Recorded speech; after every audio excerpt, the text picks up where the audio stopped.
Hola, buenas tardes. Mi nombre es Laura Angélica López Vega. A continuación les presentaré mi exposición sobre la negación de la historia por René Descartes y la labor reivindicatoria de Jean-Baptiste Vico. René Descartes nació en 1596 en la ciudad de Turena. Estudió en el colegio jesuita de La Flèche, en donde se instruyó en cursos de latín, griego, gramática, retórica, teología, filosofía escolástica, lógica, ética, física, matemáticas, óptica, topografía, metafísica de Aristóteles, entre otras disciplinas más. Dentro de los tantos trabajos de Descartes, la mayoría de sus aportaciones en la historia fue su método cartesiano. En este establecía la idea de que todas las ciencias son una, y sus fundamentos son los mismos, pues la inteligencia humana es una sola, estableciendo así un método encaminado al mecanicismo. Descartes clasificó las ciencias en experimentales, liberales y cardinales. Las experimentales serían aquellas que por sus principios se aprenden por observación y experiencia. Las liberales serían las que requieren para su estudio de un hábito y toman sus principios de otras ciencias. Por último, las cardinales serían aquellas cuyos principios se deducen de los más simples, por ejemplo, serían las matemáticas y la filosofía. Desde mi punto de vista, para Descartes lo más importante eran las ciencias que se podían justificar o explicar, incluso yo podría mencionar como traducirlas a las matemáticas. Si estas ciencias no tenían una explicación matemática, para Descartes no valía la pena considerarlas como ciencia. Incluso lo veremos más adelante, que es lo que sucede bajo este criterio, es que no considera a la historia como una ciencia y la consideraría más bien como un arte. Descartes argumentaba lo siguiente, a diferencia de lo que estableció Aristóteles y Sócrates. Respecto a la lógica, pues que esta no servía como un método de descubrimiento, sino que el método de descubrimiento sería la experimentación y la evidencia. La teoría socrática combinaba la razón universal de esta con la unidad fundamental del alma de la doctrina cristiana. Respecto a la doctrina de la unidad de la ciencia, la unicidad de la inteligencia diferenciada de las ciencias como el arte y de la historia. Aparte, Descartes hacía énfasis en el escepticismo, pues se negaba a aceptar como verdad la opinión, cultivando así el escepticismo, sobre todo en los círculos cristianos. Es gracias a estos argumentos donde yo creo entender por qué la historia, Descartes no la consideraba como una ciencia, porque para él todo estaba sometido a un escepticismo. La historia radicaba también mucho como en la opinión o en el recuerdo de las personas, y aparte es algo que no se podía meter como a un rigor de la experimentación, como lo hacía con otros fenómenos, como en la óptica, como en la física, sobre todo pues con las matemáticas, que para él era como el lenguaje de la ciencia. A continuación explicaremos de manera breve algunos de los factores principales del discurso del método, fueron subordinación de las matemáticas, la evidencia, la verificación inductiva y la relación del método con el tiempo. Para Descartes las matemáticas era el modelo del saber como ciencia de la media, orden y proporción. También la evidencia, para él la evidencia intelectual obtenida de la separación de lo claro de lo confuso, distinguiendo así el objeto del fenómeno. En cuanto a verificación inductiva, esta garantiza la continuidad del proceso de investigación desde su principio hasta sus conclusiones. La relación método y tiempo consiste en que el método debe de alcanzar verdades necesarias y válidas en todo el momento en que se está llevando a cabo el método. De hecho, también es importante el método el tiempo en el que se está llevando a cabo la investigación. A continuación explicaremos también de manera breve en qué consistía el método cartesiano. Tenía 4 fases o 4 etapas, que era la evidencia, el análisis, la síntesis y la comprobación.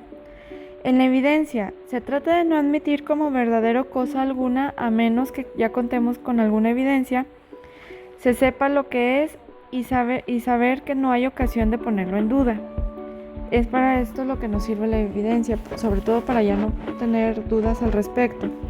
El análisis va a consistir en dividir cada una de las dificultades que se examinan y en cuántas partes sea posible y en cuántas partes requiere su solución.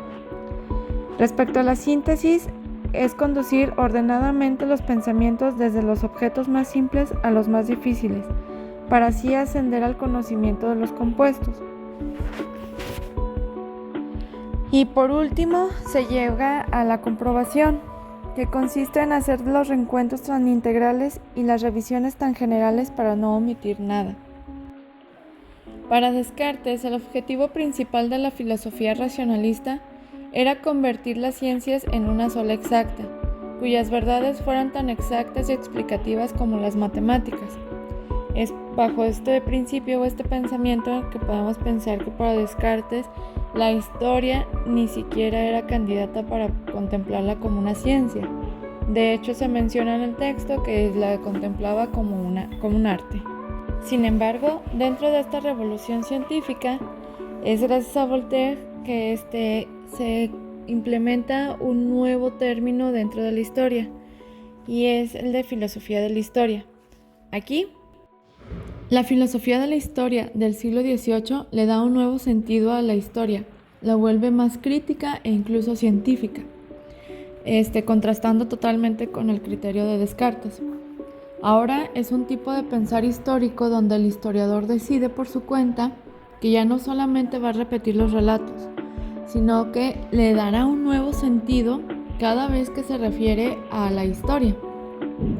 Entonces, gracias a este movimiento es de que la historia alcanza un grado de disciplina científica y los historiadores se agrupan en 3, neopositivismo, en el idealismo y en el historicismo. Es gracias al filósofo Jean-Baptiste Vico que surge esta nueva ciencia, pues gracias a su trabajo minucioso impugnó la validez del conocimiento matemático, cuyo criterio establecía que sin su aplicación ningún conocimiento era posible. Este filósofo nació en Nápoles en 1668.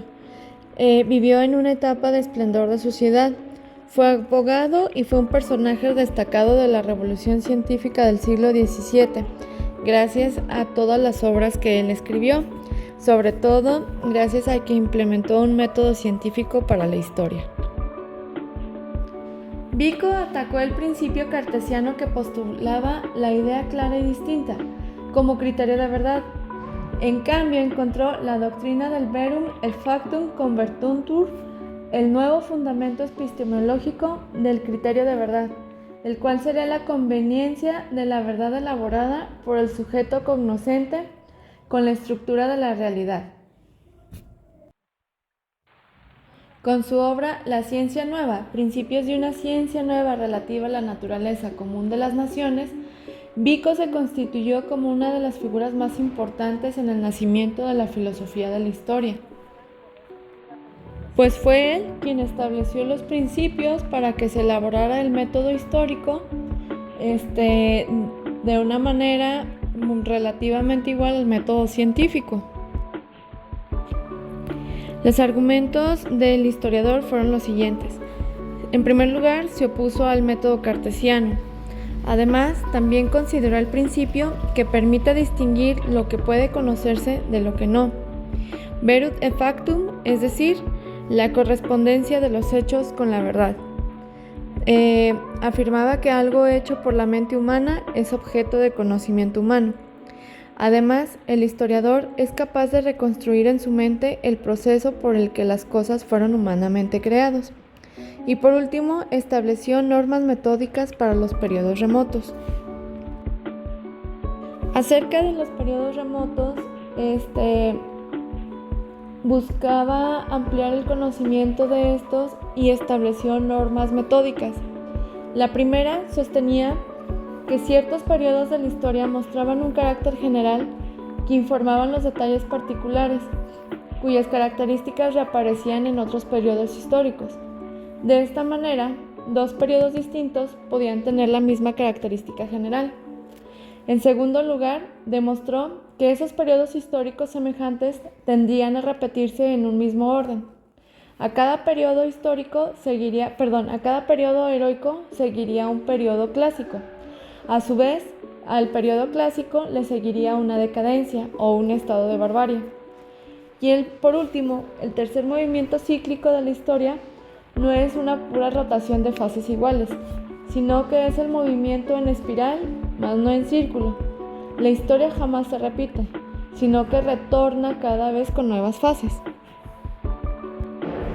Vico propuso basarse en nuevas herramientas como la filología, la utilización de las tradiciones, la reinterpretación y también los principios hermenéuticos. Gracias a estos pudo llegar al descubrimiento de la sabiduría poética, sobre todo a la reconstrucción de las mentalidades lejanas de sus tiempos. Gracias a ellos se logra tener un descubrimiento y una reconstrucción de la mentalidad que no había tenido precedentes. Dieron una profundidad inédita y también mostraron las limitaciones de las. Gracias a la ciencia nueva de Vico, se comienza a revalorizar y a poner también en gran importancia el estudio del mundo civil, casi a la par que el del ámbito natural. Consecuencia de este principio epistemológico del verum ipsum factum, se vuelve a presentar la problemática de la cuestión de la condición humana.